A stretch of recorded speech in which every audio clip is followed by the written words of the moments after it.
ఓం పూర్ణమదః పూర్ణమిదం పూర్ణాత్ పూర్ణముదచ్యతే పూర్ణస్య పూర్ణమాదాయ పూర్ణమేవావశిష్యతే. ఓం శాంతి శాంతి శాంతి.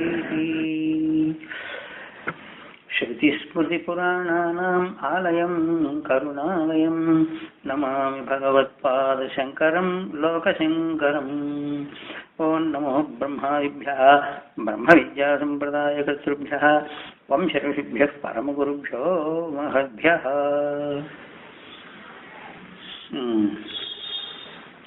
ఇప్పుడు నిన్న చెప్పినటువంటిది ఒక్క మాట చూద్దామండి. ఎందుకంటే కర్మ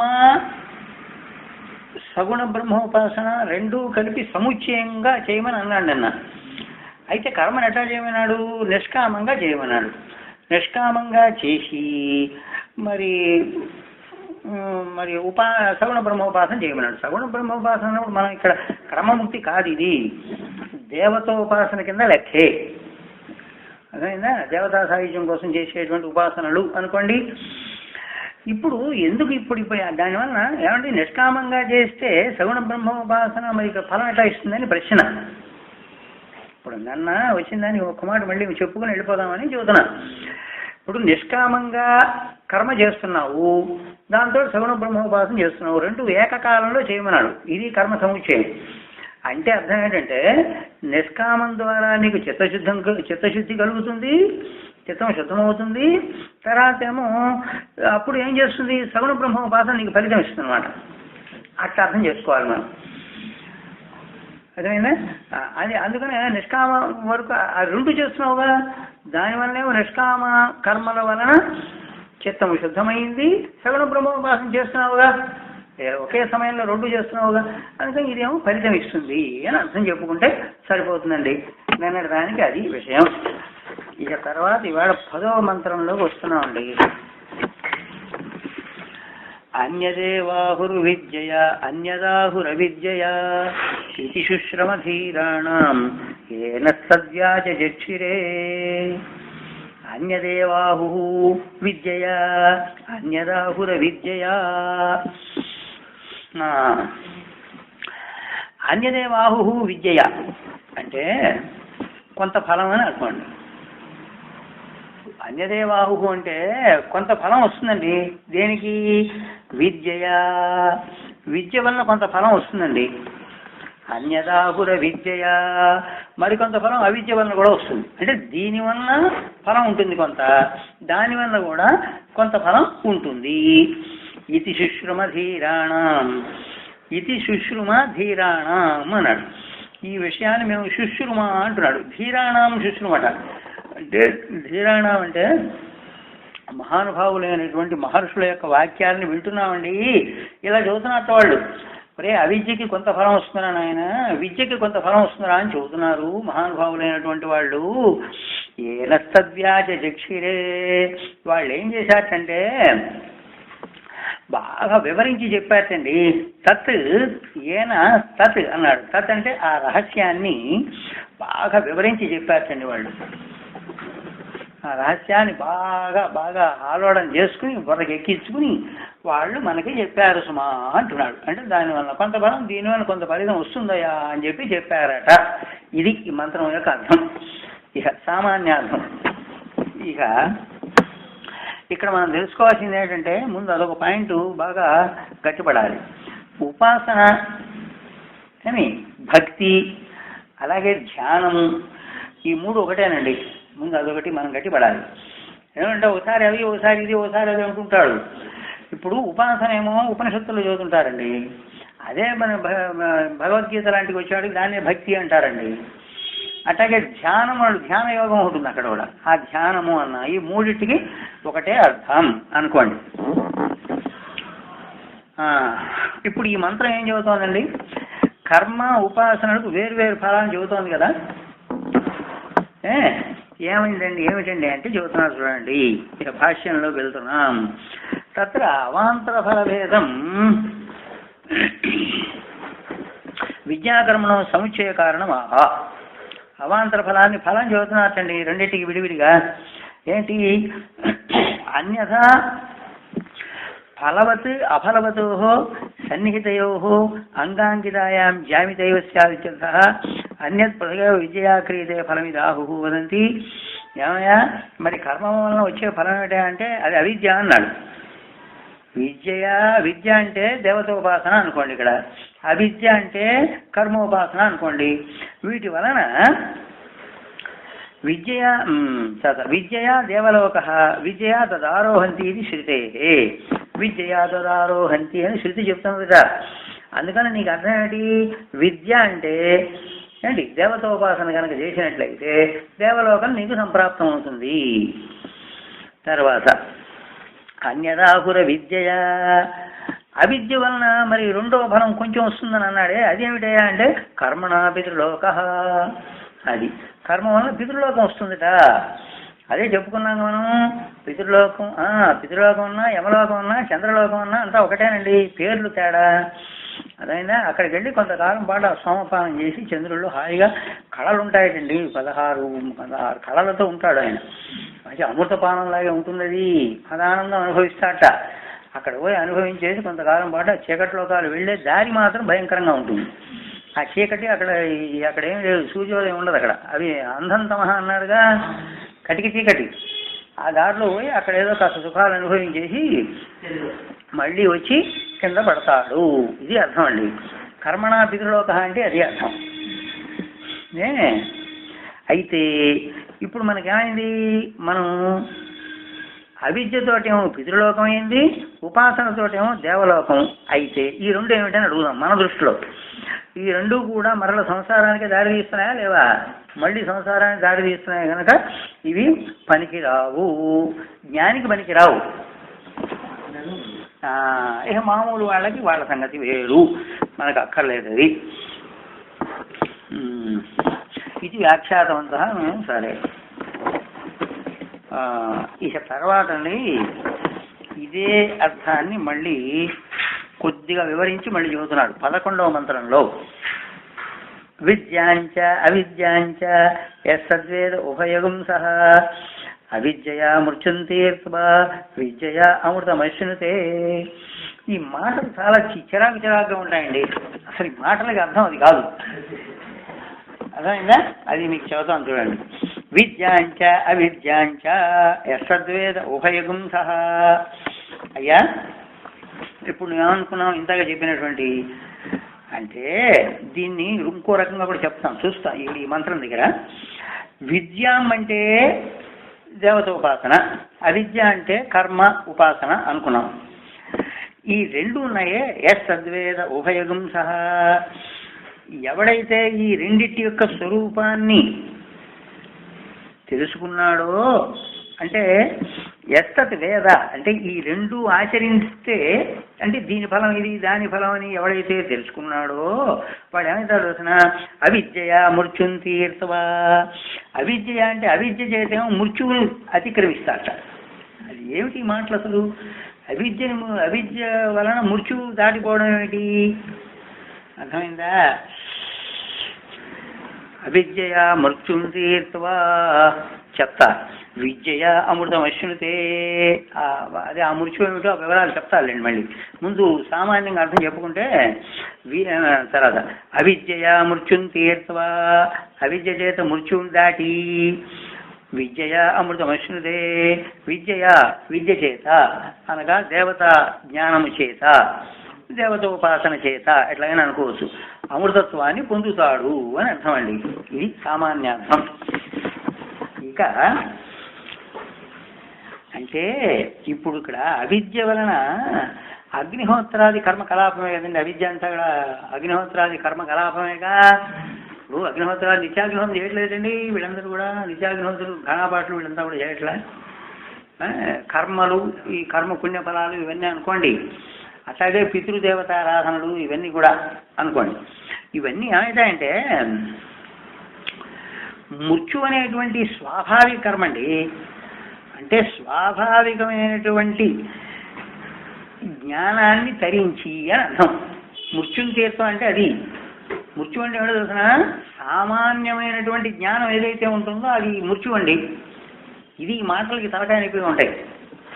స్వాభావిక జ్ఞానం అనేటువంటిది ఎదిగో స్వాభావికం కర్మజ్ఞానంచ మృత్యుశబ్దవాచ్యం ఉభయం తీర్థ అధికర్మ విద్యాయా దేవతాజ్ఞానే అమృతం దేవతాత్మభావం అశ్వదే ప్రాప్నోతి తద్ది అమృతం ఉచ్యతే యద్ దేవతాత్మ గమనం అని అంటున్నారు. అంటే స్వాభావికంగా అంటే ఏంటి, మామూలుగా గాలిగా తిరగడం ఏదైతే ఉంటుందో అది మృత్యువేనండి. దాన్ని దాటి అని అంటాం. స్వాభావికంగా బాహ్య ప్రపంచంలో వ్యర్థంగా తిరగడం అనేటువంటిది ఏదైతే ఉందో దాన్నే మృత్యు అంటున్నాడు. మృత్యుని తీర్థం అంటే అది అర్థం. దానిలోంచి బయటపడి అది అర్థం అయిందంటే అప్పుడేమవుతుంది, విద్య అమృతమశ్నుతే. విద్య అంటే ఏంటి, దేవతోపాసన వలన అమృతమశ్నుతే. ఇక్కడ కూడా అంతే, అమృతమశ్నుతే అంటాడు. అమృతం అంటే మరణ రాహిత్యాన్ని పొందుతాడు అంటున్నాడు. మళ్ళీ ఏంటి అమృతం అంటే మోక్షమనే కాదు, ఎక్కువ కాలం దేవతాలోకంలో ఉండడం సంభవిస్తుందండి. దేవతా లోక వాసం అన్నమాట. అంతే, దేవతాలోక నివాసము ఎక్కువ కాలం సంభవిస్తుంది అని అర్థం అండి.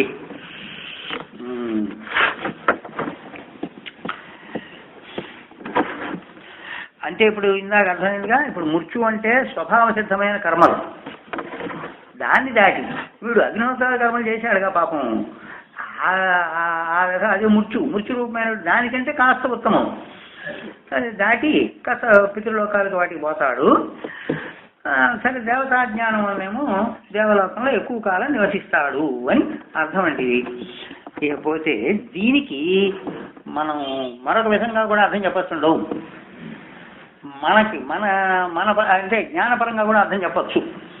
అంటే ఇందులో లేదు ఈ విషయం, ఇందులో లేదు. ఇది జాగ్రత్తగా నేనప్పుడు దేనంతా మనం బాగా పరిశీలన చేయగా తోచింది చెబుతున్నాను. సరిగ్గా సరిపోతుంది.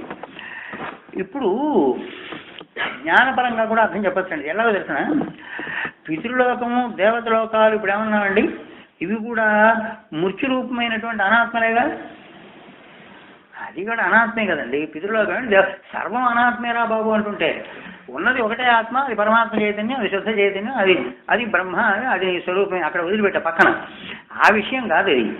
ఇప్పుడు ఇక్కడ మనకి పితృలోకము దేవలోకాలు కూడా మృత్యువుతో సమానమైనటువంటి అనాత్మలే కనుక ఏంటి వీటి నుంచి బయటపడి ఇక్కడ తీర్థం అంటే మన ఇష్టార్థం చెప్పవచ్చు. ఇవి అనాత్మలే కనుక వీటిలోంచి బయటపడరా అంటే అవి చేయొద్దురా అని అర్థం. వీటిలోంచి బయటపడి అప్పుడు నువ్వేం చేయాలి, విద్య అమృతమశ్నుతే. ఇక్కడ విద్య అంటే జ్ఞానం చెప్పుకోండి, సరిపోయా. విద్య శబ్దానికి ఈ అర్థం కూడా ఉందిగా. అందుకని ఆత్మజ్ఞానంతో అమృతత్వాన్ని పొందు అయిపోయా. ఆత్మజ్ఞానం కలిగితే నీకు ఇక్కడే మోక్షం, సాక్షాన్ముక్తి. ఇట్లా చెప్పుకుంటే కూడా సరిపోతుందండి. అది ఎందుకో తెలుసిన, అక్కడ అవిద్య అంటున్నాడు. అందుకని నాకు దోచింది అది. అవిద్య మృత్యుం తీర్థం అంటున్నాడు. అవిద్య అంటే అజ్ఞానం. అది అజ్ఞానం అనేటువంటి మృత్యు. దీని అజ్ఞానం ఏంటంటే పితృలోకాలు దేవలోకాలు, ఇదే అజ్ఞానమే కాబట్టి అది సత్యమా కాదుగా. అందుకని పితృలోక దేవలోకాలు కూడా మృత్యురూపమైనటువంటివి అనాత్మలే కనుక, అంటే ఏనాటికైనా మళ్ళీ మృత్యువు మళ్ళీ వచ్చి పడాల్సిందే, అది మళ్ళీ జన్మ తప్పవు కదా. అందుకని అనాత్మలే కనుక వాటిలో నుంచి తీర్చవా అంటే బయటపడి, అది అర్థం. అంటే వాటికి దృష్టి పెట్టకు నువ్వు, వాటి మీద అని అర్థం. పెట్టకుండా నువ్వేం చేస్తావు, విద్య అమృతమశ్నుతే. విద్య అంటే జ్ఞానం చేత అమృతత్వాన్ని పొందు అని అర్థం. చక్కగా సరిపోతున్నాయి ఆ మంత్రం దీనికి. ఈ రకంగా కూడా మనం చెప్పుకోవచ్చు. మన వరకు ఇది వాటిది చెప్పేసుకున్నాగా, వాళ్ళ భాగం చెప్తాం. ఇక 12వ మంత్రాన్ని దగ్గరికి వచ్చామండి. అంధంతమ ప్రవేశంతి. మళ్ళీ దీనిలో ఇంకా కాస్త విశేషాంశం చెప్పుకొస్తాడు. అంధంతమ ప్రవేశంతి ఏ అసంభూతిముపాసతే తతో భూయ ఇవతే తమః యౌ సంభూత్యాం రతాః. మళ్ళీ సంపాదిస్తున్నాడు ఇక్కడ. చూసారా, ఇందాక ఏమన్నాడు, విద్య అవిద్య అన్నాడు, అదే పోయింది. మళ్ళీ ఇక్కడ సంభూతి అసంభూతి అంటారు. ఈ మాటలు కూడా జాగ్రత్తగా చూడాలి. ఇప్పుడు ఈ పూర్వంలాగే ఉపాసనకు ఇప్పుడు కర్మకి ఉపాసనకి సముచ్చయం చెప్పాడు ఇంతకుముందు. కర్మకి ఉపాసనకి సముచ్చయం చెప్పాడు. అంటే దాని ద్వారా చతుర్దశిని సాధించి ఈ ఉపాసన ద్వారా ఫలాన్ని పొందవయా అని చెప్పాడు.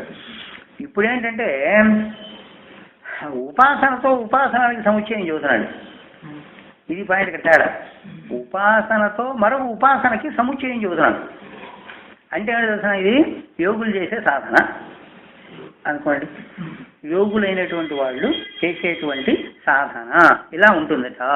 ఏంటిది ఇక్కడ జాగ్రత్త చూడండి. అంధంతమ ప్రవిశంతి ఏ అసంభూతి ఉపాసతే. అది అసంభూతి అన్నాడు. అసంభూతి అంటేనండి అవ్యాకృతమైనటువంటి శక్తి అండి. అవ్యాకృతమైన శక్తి అంటే మాయ అని అనుకోవచ్చు. పుట్టనిది అనుకోండి, అవ్యాకృతమైన శక్తి పుట్టేది కాదుగా అది. తర్వాత వాట అంధంతమ ప్రవేశించి ఏం చదువుతున్నాడు. ఇప్పుడు మళ్ళీ దాన్ని అక్కడ సమన్వయం చేస్తున్నాడు. అంధంతమ కటిక చీకటి లోకాల్లో పడిపోతారు ఎవరైతే అసంభూతి ఉపాసతే. అసంభూతి అంటే అవ్యాకృతమైనటువంటి శక్తిని ఎవడైతే ఉపాసన చేశాడో వాడు కటిక చీకటి అయినటువంటి లోకాల్లో పడిపోతాడు. అది అర్థం. ఇక రెండోది తతో భూయైవతే తమః యవు సంభూత్యాం రతాః. సంభూతి అంటాడు. సంభూతి అంటే ఏమిటి చూస్తున్నాండి. సంభూత్యాం రతాః. ఇప్పుడు సంభూతి అన్న సంభవం అన్న ఒకటే అర్థం అండి. సంభూతి అన్న సంభవము అన్న ఒకటే అర్థం. దానికి అర్థం ఏంటి చూసినా జన్మ అని అర్థం. ఏంటి అంటే వీళ్ళు ఏం చేస్తారట, తతో భూయవతే అంతకంటే భూయ ఇంకా లోతైనటువంటి చిమ్మ చీకటి లోకాల్లో పడిపోతారట వీడు. ఎవడు వీడు? సంభూత్యాం రతాః. సంభూత్యం అంటే ఏమిటి చూసినా, సంభూతి అంటే ఇందాకేమో అసంభూతి అయినప్పుడు అవ్యక్తమైనటువంటి మాయాశక్తి అనుకున్నాం. అవ్యక్తమైన శక్తి అనుకున్నాం. ఏదైతే ఒకటే మాట, మాయాశక్తి అన్నా శక్తి అన్నా పర్వాలే. ఇక ఇప్పుడు సంభూతి అంటే విరాట్ ఉపాసన అండి. విరాట్ అంటే ఇప్పుడు ఇక మనం అర్థం చేసుకోవాలి. శక్తి వ్యక్తమై కార్యరూపమైనది అని అర్థం అండి. శక్తి వ్యక్తమై కార్యరూపంగా పరిణమించింది చూడండి ప్రకృతిలో, అదిగో దాన్ని ఉపాసన చేసేవాడు అని అర్థం. అర్థమైందా? కార్యరూపంగా వ్యక్తమైంది సృష్టి అంతా అదే కదండి. దీనిలో ఏదో ఒక దాన్ని పట్టుకుని వాడు ఉపాసన చేశాడు అనుకోండి, అర్థం కదా. అన్నం బ్రహ్మే దివ్యజానాత్, ప్రాణో బ్రహ్మే దివ్యజానాత్ ఉన్నాయి కదండి అవన్నీ ఉపనిషద్ వాక్యాలు. ప్రాణం బ్రహ్మ అని అడిగాడు వాడు. అట్లాగా అన్నం బ్రహ్మ అన్నం బ్రహ్మ ఎట్లా అవుతుందండి? బ్రహ్మే అన్నం అవుతుంది. అది తెలిసా అక్కడ చేశాడు అనుకోండి, వాడేమో తెలుసిన తతో భూయైవతే. ఇప్పుడు ఇంత శక్తిని అసంభూతి అంటే అవ్యాకృతమైనటువంటి శక్తిని పట్టుకుని ఉపాసన చేసిన వాడేమో చిమ్మ చీకటైనటువంటి లోకాల్లో పడిపోతాడు అని ఇంతకుముందు చెప్పాడు. ఇప్పుడు ఏమంటున్నాడు, అంతకంటే భయంకరమైనటువంటి చిమ్మ చీకటితో కూడినటువంటి లోకాల్లో పడిపోతాడు వీడు. ఎవడు వీడు? అర్థమైందా? శక్తి వ్యక్తమైన తర్వాత ఏర్పడినటువంటి ప్రకృతి ఏదైతే ఉందో కార్యరూపమైనటువంటి ప్రకృతి, దానిలో ఒక పదార్థాన్ని పట్టుకుని ఉపాసన చేస్తాడు వీడు. వీడు అంతకంటే భయంకరంగా పడిపోతాడట. అర్థమైందా? అంటే అర్థం కాదా? శక్తి నయం దీనికంటే, అది అర్థం. శక్తి అవ్యాకృతమైంది. ఇది వ్యాకృతమైనటువంటి శక్తి వ్యక్తమైనటువంటి రూపాన్ని పట్టుకుంటావేనా, అది ఇంకా ప్రమాణం కాదు అని అర్థం అండి. ఇక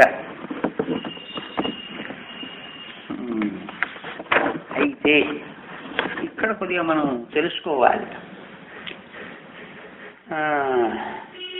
ఇప్పుడు అసంభూతి అన్నప్పుడు ఏమైందండి?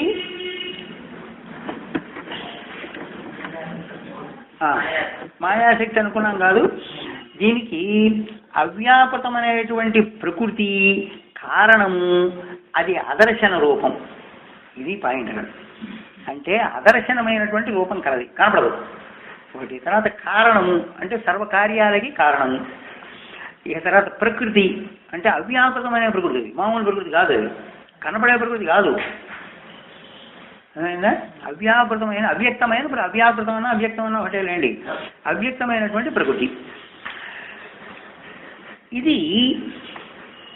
ఇదేమిటి చెప్పండి? కామకర్మలకు బీజభూతమైనటువంటి అవిద్య. కామకర్మలకు బీజభూతం కదండి. బీజం అదే మూలం, శక్తి. అది అవిద్య. ఆ అవిద్యని వాడు ఉపాసిస్తున్నాడు కనుక వాళ్ళు చెమ్మ చీకట్లో పడిపోతారు అన్నాడు. అంటే వాళ్లే మొట్టమొదటి మాటకి చెబుతున్నాను.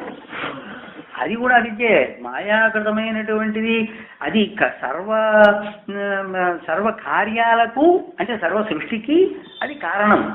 దాన్ని వీడు ఉపాసన చేస్తున్నాడు కనుక వాడు చెమ్మ చీకట్లో పడిపోతారని మొదటి మాట. ఇక రెండవ దానికి ఏంటంటే సంభూతి అన్నాడు. ఇప్పుడు అసంభూతి అయిపోయిందా అండి? అయిపోయిందా? సంభూతి. సంభూతి అంటే విరాట్ ఉపాసన అనుకున్నాం కాదు. విరాట్ ఉపాసన అంటే మనం అది కూడా చెప్పచ్చండి, హిరణ్య గర్భోపాసన అనమాట. హిరణ్య గర్భోపాసన కార్యబ్రహ్మేగా వీడు కూడా ఆయన్ని ఉపాసన చేశాడు అనుకోండి. వీడు చేస్తే వాళ్ళు అంతకంటే చెమ్మ చీకట్లో పడిపోతారంటాడు. కారణం ఏంటి తెలుసా? అక్కడ అదేమో శక్తి రూపం. శక్తి రూపం కనుక చెమ్మ చీకటి లోకాలు. అంతకంటే చెమ్మ చీకటి అయిపోయింది ఏమిటి? ఆ శక్తి వ్యక్తం అయితే కదండి హిరణ్య గర్భుడు వచ్చింది. అది పాయింట్ అక్కడ. మరి ఆయన నువ్వు పట్టుకుంటామే, ఆయన ఉపాసన చేయకూడదు. హిరణ్య గర్భోపాసన చేసేవాడు ఉన్నారు చాలా మంది. వాడు అంతకంటే చీకట్లో పడిపోతాడు అని అన్నాడు. అది పాయింట్ అక్కడ. సరే, అంటే ఇప్పుడు తేలిపోయిందిగా మనకి అసంభూతి శబ్దానికి అర్థమైనటువంటిది అవ్యాకృతమైన శక్తి. దాన్ని ఉపాసన చేసినటువంటి వాడు గాఢాంధకారమైనటువంటి లోకాల్లో పడిపోతారు. సంభూతి శబ్దమైనటువంటి అర్థానికి సంభూతి శబ్దానికి అర్థం హిరణ్య గర్భుడు. దాన్ని ఉపాసన చేసేటువంటి వాడు మరింత గాఢాంధకారమైన లోకాల్లో పడిపోతాడు అని తెలిసాడండి. ఇకపోతే అయితే ఏమండి ఇందాక మళ్ళీ తేడాలు వస్తున్నాయి. అప్పుడు అవ్యక్తం అన్నారు కదండి. అవ్యక్తాన్ని ఉపాసన చేసినవాడు గతి ఏమిటి? ఎక్కడ పోతాడు? అదిగో చెప్పద్దు. చీకటి లోకాల్లో పడిపోతాను. ఎక్కడో చూసినా చీకటి లోకాలంటే అవ్యక్తంలో లయం పోతారండి. ఇప్పుడు నువ్వు అవ్యక్తాన్నిగా నువ్వు ఉపాసన చేసింది కనుక నువ్వు ఎక్కడ పోతావు? అవ్యక్తంలో లయం అయిపోతావు. అంటే ఏమిటి చూసినా అదే అదర్శన రూపం, కనపడకుండా పోతావు. అది మాయాశక్తి కదండి. ఆ అవిద్య గారి దానిలో వీడు లయం అయిపోతాడు. దాన్ని ఉపాసన చేశాడు కనుక గాఢాంధకారం అని అన్నారు దాన్ని. అది గాఢాంధకారం లోకాలకు పోవడం అంటే అది అర్థం. మాయాశక్తి గాఢాంధకారం కాదు, భయంకరం. అసలు అయోమయంగా ఉంటుంది, ఏమి ఉండదు అక్కడ. లయమైపోతాడంటే వీడు దానిలో. ఆ మాయాశక్తిలో సూక్ష్మంగా పడి ఉంటాడు అది. ఇకపోతే ఇక్కడ మనం ఏం చేస్తున్నామండి? మన సంగతి చూద్దాం. రోజు మనం సుషుప్తిలో ప్రకృతిలో లయమైపోతాం లేవా? మన సంగతి చూద్దాం. ఇక్కడే ప్రకృతిలోనే లయమైపోయేది మనం, అంతే కదండి. ఇప్పుడు మనం ఉన్నామండి, వాసనలండి జీవుడు. ఎక్కడ బుద్ధి ప్రకృతేనా? నువ్వు ఎక్కడ పోయినావు? జీవుడు బుద్ధిలో లయమైపోయినాడా లేదా? అది పాయింట్ అండి. ప్రకృతిలో లయమైపోతున్నాం కదా. అట్లాగే అప్పుడు మనకి ఎట్లా ఉంది? దుఃఖ సంపర్కం ఉందా? దుఃఖ సంపర్కం లేదు. అదే అట్లాగా అంటే అర్థమైందా? దుఃఖ సంపర్కము లేదు, సుఖము లేదు. అది పాయింట్ అక్కడ. సుఖం ఏది? సుఖం పరమాత్మ. దాన్ని ఎక్కడ పట్టుకున్నావు? దుఃఖ సంపర్కం మాత్రం లేదు కనుక.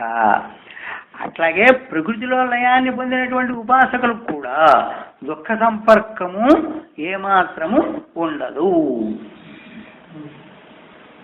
అర్థమైందా? కనుక సుఖ సంపర్కం లేదు, దుఃఖం ఉండదంటే. అర్థమైనా?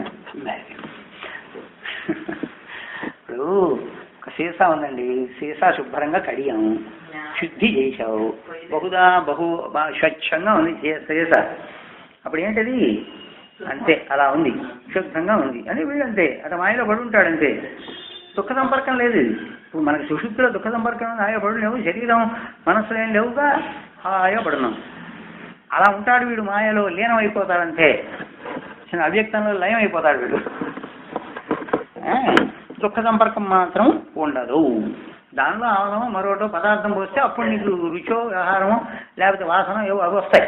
ఆ పదార్థం లేకుండా శుద్ధంగా కడిగినటువంటి ఒక సీసాలాగే అనుకోండి, అలా ఉంటాడు వీడు. ఇకపోతే అందుకని అయితే ఇక్కడ మీకు ఫలితం లేదా అంటే ఫలితం ఉందండో, అదే చెప్పి అదే ఫలితం అంటే అదే గాఢాంధకారమైన లోకాలంటే చెప్పాడుగా. అవ్యక్తంలో లీనమైపోవడమే. తర్వాత అయితే ఇక్కడ రహస్యం ఉంది. అవ్యక్తోపాసనలో కూడా పరమేశ్వరుడే ఫలం ఇవ్వాలి. మళ్ళీ అవ్యక్తోపాసనలో కూడా పరమేశ్వరుడు ఏంటి ఫలం ఎక్కడి నుంచి వస్తుంది? అది జడ పదార్థం, అదేం ఫలం ఇస్తుంది? అర్థమైందా? అంటే దుఃఖ సంపర్కం లేకది అన్నాం కాదు, దుఃఖ సంపర్కం లేకపోవడం కూడా పరమాత్మ అనుగ్రహంతో సాధ్యం. అది కూడా అయ్యో పాపం నా శక్తి నేను వీడు ఉపాసన చేశాడులే, వీడికి దుఃఖ సంపర్కం లేకుండా చేద్దాము అని అనుకుంటారట. అది తర్వాత ఇక సంభూతి రెండోది ఉన్నామే, అది హిరణ్య గర్భుడు అని అర్థం చెప్పుకున్నాం కాదు. ఆయన ఏంటంటే హిరణ్య గర్భుని ఉపాసించినటువంటి ఉపాసన చేసినటువంటి వాడు మరింత గాఢాంధకారంలో పడిపోతాడు అన్నాడు. అదేమిటయ్యా అంటే దానికి అర్థం అడుగుతున్నా, అది కాదండి, దీనికి అణిమాది ఐశ్వర్యాలు వస్తాయండి. అది పాయింట్ అక్కడ. అణిమాది ఐశ్వర్యాలు వాడికి ప్రాప్తిస్తాయండి. ప్రాప్తించేవాడు ఏమిటంటే వాడు ఆ అణిమాది ఐశ్వర్యాల్లో అణిమా మహిమ బ్రహ్మాండ శక్తులు వచ్చేవాడికి అబ్బో దానిలో వాడు ఆనందో బ్రహ్మ, ఇది బాహ్య ప్రపంచం కనపడదు. అప్పుడు ఏం జరుగుతున్నా ఆత్మతత్వాన్ని వాడు మర్చిపోయి ఉంటాడు, అనాత్మలోనే ఉంటాడు కాదు, బాగా పడిపోతాడు. అందువల్ల ఏమైతుంది, ఆ ఉపాసన ఫలం ఉందే క్షీణించంగానే అంటే అణిమాది శక్తులు పోతాయి. అప్పుడు అనేది మళ్ళీ మానవ లోకంలో వచ్చి జన్మెత్తుతాడు అని అంటాను. అయితే ఒకటి ఇప్పుడు మనం రెండింటి సమన్వయం చేద్దాం. కనుక రెంటిని ఆచరించేటువంటి వాడు ఎవడైతే ఉన్నాడో రెండు కలిపి అంటే అవ్యాకృతమైనటువంటి శక్తిని అండి వ్యక్తమైనటువంటి హిరణ్య గర్భుణ్ణి రెండు కలిపితే వాడేమో లక్ష్యాన్ని చేరుకుంటాడు. వాడు అది అర్థం. వాడి లక్ష్యాన్ని చేరుకుంటాడంటే ఏమైనా తెలుసిన వాడికి ఈ హిరణ్య గర్భ లోకం వరకు సాధ్యం. హిరణ్య గర్భ లోకం వరకే ఇంక అయిపోయినట్టే. అయితే వీడు అక్కడికి పోయి ఏమండి మరి అక్కడికి పోయి నేను నిర్గుణ బ్రహ్మోపాసన చేస్తానంటే కుదరదు. అయిందా? వీడు ఆయన్ని ఉపాసన చేసినప్పుడు ఆ లోకం వరకే వీడు పరిమితం. అక్కడికి వెళ్ళి వీడు మళ్ళీ క్రమముక్తికి సంబంధించిన ఆహారం వీడికి ఉండదు. అది అర్థం చేసుకోండి. అయిపోయిందా? ఇక అదండి ఆ మంత్రం యొక్క మొత్తం స్వరూపం. ఇక 13వ మంత్రానికి వచ్చాం. అన్యదేవాహు సంభవాత్ అన్యదాహుర సంభవాత్ ఇది శుశ్రుమధీరాణం ఏన సద్యాజక్షిరే. మళ్ళీ ఇది ఒక మంత్రం. ఇదేమంటుందంటే అన్యదేవాహు సంభవాత్. ఇక్కడ ఇందా చూసారా సంభూతి అన్నాడు, ఇక్కడ సంభవం అంటాడు. చూసారా అమ్మో దుంపలిస్తాడు. అన్యదాహుర సంభవాత్ ఇక్కడ. ఇప్పుడు ఈ మంత్రం ఏం చెబుతామో తెలుసునండి. వ్యక్త అవ్యక్త ఉపాసనల వలన వేరువేరు ఫలాలు కలుగుతాయని చెబుతోంది ఈ మంత్రం. ఇప్పుడు ఇందాక చెప్పిన మంత్రానికి దానికి కంటిన్యూటీ అండి ఇది. తర్వాత మంత్రమే ఇది. దీనిలో ఏం చెబుతున్నాడు, వ్యక్త అవ్యక్త ఉపాసనలు ఉన్నాయి కదా, రెండు ఇంతకు పూర్వం చెప్పాం కదా. దానివల్ల మరి విడివిడిగా చేసేటైతే వేరువేరు ఫలాలు వస్తాయని చెప్పి చెబుతున్నది ఇప్పుడు ఈ మంత్రం. అయిందా? అన్యదేవాహు సంభవాత్ అన్యదాహుర సంభవాత్. సంభవాత్ అంటే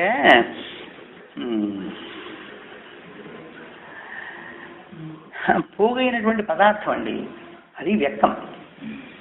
సంభవం అంటే ఒక నీ కర్మ ఫలాల వలన పోగైనటువంటి ఏ పదార్థం అయితే ఉందో అది వ్యక్తమైనటువంటిది. అదేగా కార్యప్రపంచం అంతా అదేగా. ఇది కర్మఫలాలు కూడా అంతే కదండి. ఆ కర్మఫలాల యొక్క పోగు కావడమే జన్మ, అది వ్యక్తం. అన్యదేవాహు అంటున్నాడు. అంటే ఇక్కడ మనం ఏం చేయాలంటే సంభూతి, ఇందాకటి కలిపేద్దాం అన్ని. సంభూతి, తర్వాత సంహత, తర్వాత విశేషం, అలాగే సంభవ, ఈ అన్ని పదాలకు ఒకటే అర్థం అండి. సంభూతి అన్నా, సంహతం అన్నా, విశేషం అన్నా, సంభవం అన్నా, ఇదే సంభవాత్ అంటున్నాడు ఇక్కడ, ఇదన్నా వీటన్నిటికీ పోగైనటువంటి పదార్థం అనగా వ్యక్తం అని. వ్యక్తమైనటువంటి కార్యరూపమైన ప్రపంచం అండి, అట్లా అనుకోండి. ఇప్పుడు అన్యదావ ఆహు సంభవాత్ అన్యదాహుర సంభవాత్. అప్పుడు ఇక్కడ ఏం జరిగిందంటే ఈ వ్యాకృత అవ్యాకృతమైన ఉపాసనాన్ని రెండింటినీ కలిపి వేరువేరు ఫలాలుగా చదువుతున్నాడు. ఇప్పుడు ఇక్కడ ఇదేగా చెప్పుకున్నాక మనం వేరువేరు ఫలాలు వస్తాయట. ఎలాగా? కార్యబ్రహ్మోపాసన వలన ఫలము వేరు, కార్యబ్రహ్మ అదే చెప్పాగా. ఇది ఒక సంభవం అంటే అదే కార్యబ్రహ్మ. ఆ కార్యబ్రహ్మ ఉపాసనకు వచ్చేటువంటి ఫలం వేరు. ఇక కార్యబ్రహ్మ ఉపాసనాత్ అణిమాద్యైశ్వర్య లక్షణం వ్యాఖ్యాతవంత ఇత్యర్థ అంటున్నాడు. హిరణ్య గర్భోపాసన వలనండి ఇందా చెప్పాడుగా, హిరణ్య గర్భోపాసన వలన అణిమాది ఐశ్వర్యాలన్నీ కూడా వీడికి సిద్ధిస్తాయి, అణిమాది ఐశ్వర్య సంపత్తి అంతా కూడా వీడికి సిద్ధిస్తుంది అని చెప్పారట అని భాష్యంలో రాస్తున్నారు. ఇంకా ఈ మాటనే అండి, తథాచ అన్యదాహు అసంభవాత్ అసంభూతే అవ్యాకృతాత్ అవ్యాకృత ఉపాసనాత్ ఎదుక్తం అంధతమ ప్రవిశంతి ఇది. ఇందాకేం చెప్పాడు, అవ్యాకృతమైన ఉపాసన చేసినట్లయితే అంధంతమ వేరే చీకట్లో పడిపోతాడన్న నాడే చీకటి లోకాల్లో ప్రకృతి లయం కాదు ఇది. ఈ మాటనే ప్రకృతి లయం ఇది పౌరాణికై ఉచ్యతే అంటాడు. దీన్నే ప్రకృతి లయమని పౌరాణికులు కూడా చెబుతున్నారు. అంటే పురాణాల్లో కూడా ఆ విషయం చెప్పబడిందిట. అంటే అవ్యాకృతాన్ని కనుక ఉపాసన చేసినట్లయితే ప్రకృతిలో వీడు లయమైపోతాడు అనే విషయం పౌరాణికులు కూడా చెబుతున్నారు సుమా అంటున్నారు భగవత్పాదులు.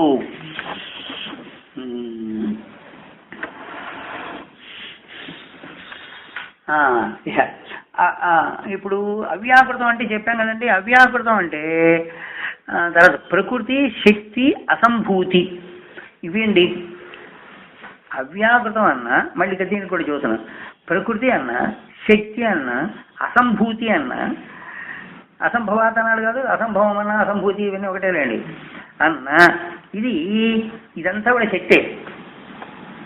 శక్తి కనుక దీనికి నామరూపక్రియలు లేవు. దీనికి శక్తికి నామరూపక్రియలు ఎక్కడున్నాయి? అది శక్తి వ్యక్తమైనప్పుడు నామరూపక్రియలు వస్తాయి. అది కనుక దీనికి నామరూపక్రియలు లేనటువంటిది కనుక దీన్ని ఉపాసన చేసినటువంటి వాడు ఆ ప్రకృతిలోనే అంటే అవ్యక్తమైన శక్తిలోనే లీనమైపోతాడు. ఇది అర్థం అండి. ఇట్లా విడివిడిగా ఫలాలు చెప్పేశారు ఒక్కొక్క దానికి. అంటే ఇప్పుడు హిరణ్య గర్భుడు అంటే మనం ఇంకోటి కూడా చెప్పుకోవచ్చండి. హిరణ్య గర్భుడు సమిష్టి మనస్సు అండి. విరాట్ ఎవరు దోసిన సమిష్టి ప్రాణం. విరాడుపాసన అంటారు, అదే విశ్వరూపోపాసన అంటారండి. దీన్నే విశ్వరూపోపాసన అంటారు. అదేగా కృష్ణుడి యొక్క విశ్వరూపంలో 11 అది విశ్వరూపాన్ని కనుక ఉపాసన చేసినట్లయితే అది ఏమైనా తెలిసిన సమిష్టి ప్రాణం. అది అంటే అన్ని ప్రాణాల్లో ఉండేటువంటి ఈ శక్తిని చూసారా, అన్ని జీవుల్లో ఉండేటువంటి ప్రాణశక్తి ఉంది, అది సమిష్టి ప్రాణం. ఆ సమిష్టి ప్రాణానికే దానికే విరాట్ అని పేరు, దానికే విశ్వరూపోపాసన అని పేరు. ఏంటి మరి హిరణ్య గర్భుడు అన్నావు. హిరణ్య గర్భుడు ఏంటి? సమిష్టి మనస్సు. సమిష్టి మనస్సు. అందుకని ఇప్పుడు ఈ రెండు ఏమిటి? ఇప్పుడు అక్కడ హిరణ్య గర్భుడు విశ్వరూపోపాసన కానీ ఇక్కడ హిరణ్య గర్భుడు కానీ సమిష్టి ప్రాణం సమిష్టి మనస్సు రెండూ కూడా కనపడతాయా? కనపడవు. అది అర్థం. రెండు కనపడవు. ఇదండి ఇక్కడికి ఆ మంత్రం పూర్తయింది. 14వ మంత్రానికి వచ్చేసాం. సంభూతించ వినాశించ యద్వేద ఉభయంతః వినాశేన మృత్యుం తీర్త్వా అసంభూత్య అమృతమశ్నుతే. అమ్మ మళ్ళీ ఇక దీని మీద మళ్ళీ విడివిడిగా చూపిస్తున్నానండి. ఇక్కడ దీన్ని కూడా జ్ఞానపరంగా సమన్వయం చేయొచ్చు, తర్వాత చెప్తాను. సంభూతించ వినాశించ ఇక్కడ చెప్తా. ఎవడైతే సంభూతిని వినాశించ వినాశాన్ని అన్నాడు. ఇక్కడ మళ్ళీ వినాశం అంటాడు. ఈ వినాశం ఏంటో అర్థం చేద్దాం మీకు. సంభూతించ వినాశించ. సంభూతి అంటే ఇప్పుడు ఇందాక అనుకున్నాం మనం వ్యక్తమైనటువంటిది. అసంభూతి అవ్యక్తమైన మాయాశక్తి అనుకున్నాం కాదు, అది గుర్తుపెట్టుకోండి. ఇక్కడదే వస్తుంది మళ్ళీ. సంభూతించ వినాశించ మాటలు మారుస్తున్నాడు. సంభూతి అంటే ఇక్కడ మనం ఏం చేయాలంటే భగవత్పాదుల వారు కొద్దిగా ఇక్కడ పాయింట్ చెప్పారండి. సంభూతించి వినాశించ ఇత్యత్ర అవర్ణలోపేన నిర్దేశ ద్రష్టవ్య ప్రకృతిరే ఫలశ్రుత్యనురోధాత్ అన్నాడు. ఇక్కడ సంభూతించి వినాశించ అని ఉన్నాయ్యా ఆ మంత్రంలో. ఈయన మహానుభావుడు ఏం తక్కువడా, లోతుకెళ్ళి చదువుతున్నాడు. అది కాదది, అట్లా చెప్పకూడదు. ఇక్కడ ఇత్యత్ర అవర్ణలోపేన నిర్దేశో ద్రష్టవ్య. అవర్ణ లోపం కనపడుతుందయా ఇక్కడ అంటున్నాడు. కనుక నిర్దేశో ద్రష్టవ్య ఈ ప్రకృతి లేదు ఫలశుచ్యనురోధాత్ అన్నాడు. ఎందుకంటే అవర్ణము మనకి అవర్ణం పెట్టుకోవాలి. అవర్ణ లోపం కనపడుతోంది, అవర్ణం పెట్టుకుని మీరు ఆ మంత్రం చదువుకోండి అంటున్నాడు ఆయన. ఊరి ఆయన ఆ మంత్రాన్ని కూడా సమన్వయం చేస్తున్నాడు. ఇది చూడండి, ఎందుకంటే అసలు అక్కడ చూడండి ఫలశుచ్యనుడు కాదు, ఫలం ఉంది దానికని చదువుతుంటే సంభూతి అసంభూతి అంటే ఎలా కుదురుతుంది? అందుకని అసంభూతి అసంభూతి అసంభూతించ వినాశించ అని చెప్పుకోవాలి. సద్వేద ఉభయగుంస వినాశేన మూర్చుంతీర్తవా అసంభూత్య అమృతమశ్నుతే అటు చదువుకోవాలట. ఏం మహానుభావుడు అయ్యా ఈ విషయం. ఈయనేమంటారంటే ఎవడైతే సంభూతిని, సంభూతి అంటే మనం ఇంకా చెప్పుకున్నాంగా వ్యక్తమైనటువంటి దాన్ని వినాశించ, ఇక్కడ వినాశం అంటాడు. వినాశం ఏమిటి? వినాశం అనే మాటకి హిరణ్య గర్భుడు అని అర్థం. వినాశం అనే మాటకి హిరణ్య గర్భుడు అని అర్థం. ఎందుకు తెలిసిన ఆయన కూడా పోయేవాడే కనుక, అందుకని వినాశించ అంటాడు. వినాశించ తద్ ఉభయగం సహా, ఈ రెండింటినీ వేద కలిపి ఆచరిస్తాడు వాడు. అంటే సంభూతిని అసంభూతిని రెండింటినీ కూడా కలిపి అంటే హిరణ్య గర్భోపాసన, సంభూతి. సంభూతి అంటే ఇందా మనం అనుకున్నాం అసంభూతిలేండి, అసంభూతి అయ్యో మార్చాడు అయినా అసంభూతి వినాశ. వినాశించ అన్నప్పుడేమో హిరణ్య గర్భోపాసన అండి. తర్వాత అసంభూతి అన్నాడు కాదు రెండో మాట ముందు, అదేమో శక్తి అనుకోండి. ఈ రెండింటిని యస్సద్వేద ఉభయగం సహా రెండింటినీ కలిపి వ్యక్తం, అదే వ్యక్తము అవ్యక్తం అనుకోండి హాయిగా. ఎందుకు ఇవాళ ఇది వ్యక్తం హిరణ్య గర్భం, అది వ్యక్తమైన రూపమేగా, కానీ కనపడదు, అది వేరు. సరే, అవ్యక్తం అసలు కనపడదు. తర్వాత ఉపాసన యొక్క సమన్వయం చేసేస్తున్నాడు ఇక్కడ, రెండు కలుపుతున్నాడు. అసంభూతించి వినాశించి యస్సద్వేద ఉపయోగం సహా రెండూ తెలుసుకుని ఉపాసన చేసేవాడు ఎవడైతే ఉన్నాడో వాడు ఏమంటాడు? వినాశేన మృత్యుంతీర్తవా. వినాశేన మృత్యుంతీర్తవాట. వినాశం వలన మృత్యుని వాడు తీర్తవా దాటిపోతాట. వినాశం వల్ల మృత్యు దాటిపోవడం ఏమిటి అంటే హిరణ్య గర్భోపాసనేని అణిమాది ప్రాప్తి ఫలం. ఇప్పుడు హిరణ్య గర్భోపాసన నీకేం చెప్పాము? అణిమాది సిద్ధులు వస్తాయని చెప్పామా? అది ఫలం అన్నామా? అది తేన అనైశ్వర్య రూపమైనటువంటి మృత్యుట. అణిమాది సిద్ధులు ఎప్పుడైతే వచ్చాయో నీకు ఐశ్వర్యం లేకపోవడం అనేది లేదుగా. ఐశ్వర్యం లేకపోవడం అనేది లేదు అంటే ఐశ్వర్యం ఉంది, అర్థమైందా? అయ్యేప్పటికీ అప్పుడు వాడు ఏం జరుగుతుంది? అదిట మృత్యుట. ఐశ్వర్యం లేకపోవడం అనేటువంటిది ఏదైతే ఉందో అదే మృత్యువు, దాన్ని దాటి అని అర్థం. అంటే ఐశ్వర్యాన్ని కలిగి ఉండి అదే ఐశ్వర్యం లేకపోవడం మృత్యువు కాదు అది. అంటే ఐశ్వర్యాన్ని కలిగి ఉన్నప్పుడు మృత్యువుని దాటిపోయినాడు, అట్లా అర్థం చెప్పుకోవాలి. వినాశేన మృత్యుం తీర్తవా అసంభూత్య అమృతమశ్నుతే. ఇక్కడ మళ్ళీ అసంభూతి అంటున్నాడు కింద చివరి మాట. ఈ అసంభూతిని చూసారా? ఇందా భగవత్పాదులు చెప్పినట్టుగా చదువుతున్నాను నేను. అసంభూత్య అంటే మాయాశక్తి. నీకు చెప్పుకున్నాంగా మనం, అది అసంభూతి అంటే మాయాశక్తి. అది ఉందే అమృతమశ్నుతే, దానివల్లనేమో ఫలాన్ని పొందుతాడు కనుక మృత్యురూపమైనటువంటి దాని నుంచి బయటపడి అసంభూతిని ఉపాసన చేయడం చేత, అంటే మాయాశక్తిని ఉపాసన చేయడం చేత అమృతమశ్నుతే. అమృతమశ్నుతే అంటే మళ్ళీ ఇక్కడ మళ్ళీ పోల్తా పడకూడదు. అమృతమశ్నుతే అంటే అవన్న లోపల ప్రకృతి లయ ఫలశృత్యను రోసాత్. ప్రకృతిలో లయమైపోతాడు యావిడు, అది ఫలం కాదా అని అడుగుతున్నాను. అది దుఃఖ సంశ్లేషణ లేకపోవడం కదండి, మరి ఫలమేగా. ఫలం ఉన్నప్పుడు నువ్వు అసంభూతిని చెప్పాల్సిందే ఉంటాడు ఆయన. ఆ మంత్రం అట్లా ఉంది, అది కాదు, దాన్ని ఇట్లా సమన్వయం చేసుకుంటే సరిపోతుంటున్నాడు ఆయన. ఏం చదువుతాం ఆయనకి అది. అందుకని ప్రకృతిలో ఫలశృత్యనుడో తాతు, ప్రకృతిలో లయమైపోతున్నాడయా ఇలా చేస్తే అని అయినా రెండిటి స్వరూపం తెలుసుకుని ఏంటి ఆ వినాశం అనగా హిరణ్య గర్భోపాసన ద్వారా అణిమాది ఐశ్వర్యాదులను పొంది తద్వారా ఏంటి ఆ దుఃఖరూపమైనటువంటి అణిమాది ఐశ్వర్యాదులు ఎప్పుడైతే వచ్చాయో ఐశ్వర్యం లేకపోవడం అనేటువంటి దుఃఖం దానిలోంచి బయటపడి అని అర్థం. దాని నుంచి బయటపడి వాడేమవుతాడు? అతి ఇచ్చి అంతే, అంతవరకే. మృత్యుని తీర్తవా, వాడు దాటి ఇప్పుడు రెండు సమన్వయం చేస్తున్నాడు. ఇక్కడ పాయింట్ అది, ఇందాక విడివిడిగా చెప్పాడు, ఇప్పుడు రెండు చేస్తున్నాడు వీడు సముచ్చయంగా, చేసేవాడి సంగతి చెబుతున్నాడు. అప్పుడు వీడు దానివల్ల ఏమవుతుంది? ఆ అమృతి మరణ రూపమైనటువంటి ఐశ్వర్యం పొందాడు, కానీ ఐశ్వర్యం లేకపోవడం అనేటువంటిది మరణం కనుక దానిలో నుంచి బయటపడి అని అర్థం. దాని నుంచి బయటపడి అప్పుడు ఏమవుతాడు? అసంభూత్య అమృతం అశ్నుతే, అవ్యక్తమైనటువంటి మాయాశక్తిని ఉపాసన చేసి ఉన్నావు కనుక రెండు, అప్పుడు దీనిలో ప్రకృతిలో లయమవుతావు. అదే అర్థం. బాగా అర్థమైందా? ఇప్పుడు మనం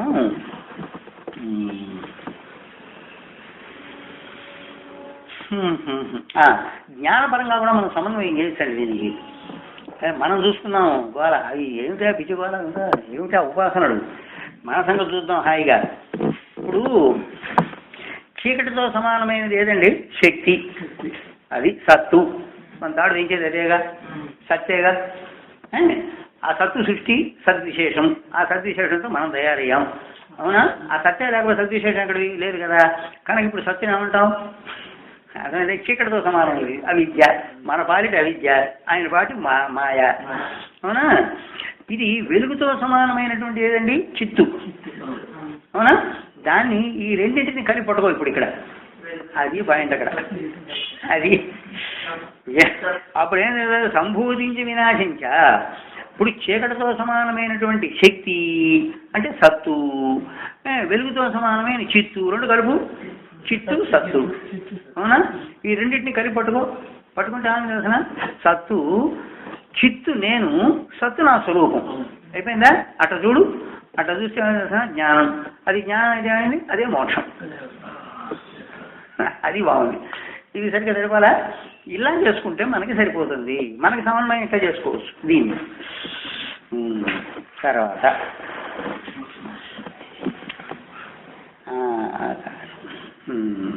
ఇక్కడండి ఆకాశము ఎప్పుడు కూడా సత్సామాన్యం అండి. ఆకాశము సత్తు యొక్క సామాన్య రూపం, సత్సామాన్యం అంటాం. ఇకపోతే కొండలు, అరణ్యాలు మొదలైనటువంటి ప్రపంచము ఇదంతా సద్విశేషం. అంటే ఆ సత్సామాన్యంలోనే సద్విశేషాలని ఉంటాయని అర్థం. కొండలు, నదులు, ఎదురు ఇవన్నీ అటు ఉంటాయి, దానిలోనే ఉంటాయి. లేకపోతే చిద్విశేషం అంటారు. మళ్ళీ అనుకున్నాం బాగా, చిద్విశేషం అంటే మనస్సు. ఈ రెంటిని వ్యాపించింది ఏది? అది సత్సామాన్యాన్ని, సద్విశేషాన్ని మూడు కలపండి. అట్టగా మరి చిత్తు, అదే చిత్సామాన్య, చిద్విశేషంలేండి, చిద్విశేషంలేండి. చిద్విశేషం మనస్సు. ఈ మూడు కలపండి. అంటే జీవుడు కాదు, వీడు మూడు కలపండి. దీని అంతా వ్యాపించింది ఏదని అడుగుతున్నాడు. జ్ఞానం, అదే మోక్షం. అట్లా చూడరా నాయన అని అట్లా చూస్తే అదే మోక్షం. 14 మంత్రాలు అయినాయా? ఇకపోతే 15వ మంత్రం.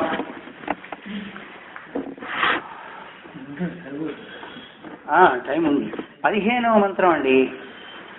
దీనికి కూడానండి 15, 16, 17, 18. రేపు ఈ 3 చెప్పేస్తానండి. 14.